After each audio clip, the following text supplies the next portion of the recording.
আচ্ছা ধরো আমার বড় একটা অ্যাক্সিডেন্ট হলো, আমি এখনকার মতো থাকলাম না, তখনও কি আমার পাশে থাকবা? কথা দিতে পারি থাকবো, তবে যদি বিশ্বাস না করো সেটা তো ভবিষ্যতই বলে দেবে।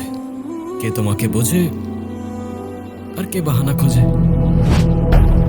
লাশ লাশ লাশ, লোকালয়ে আবারও লাশ। কখনো ময়লার স্তূপে ফেলে রাখা লাশ, কখনো নদীতে, কখনো রাস্তায়। ক্রাইম সিন থেকে সরাসরি বলছি, এটা কোনো সাধারণ খুন নয়। হয়তো একটা ঘোষণা, নয়তো একটা চ্যালেঞ্জ, যা ছুড়ে দেওয়া হয়েছে পুরো সিস্টেমকে। ক্যামেরাটা বন্ধ।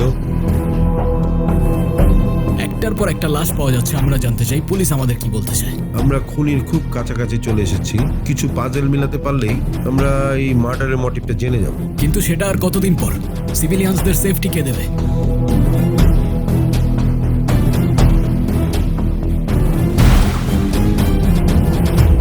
আমাদের লাইফটাও এক সময় আর সবার মতোই সিম্পল অ্যান্ড হ্যাপি ছিল। তবে হ্যাপিলি এভার আফটার বলে হয়তো রিয়েল লাইফে কিছু হয় না। আপনারা এই জার্নালিজমের স্টুডেন্টরা না অলওয়েজ গম্ভীর আর সিরিয়াস থাকেন।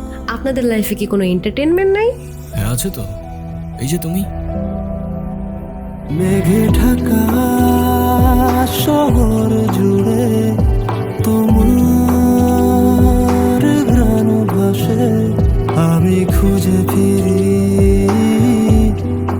তোমার।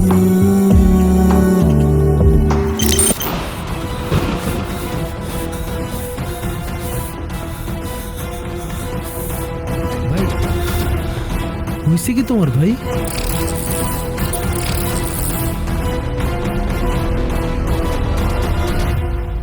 জীবনটা অনেকটা চোরাবালির মতো, যত ছটফট করবে তত ডুবে যাবে।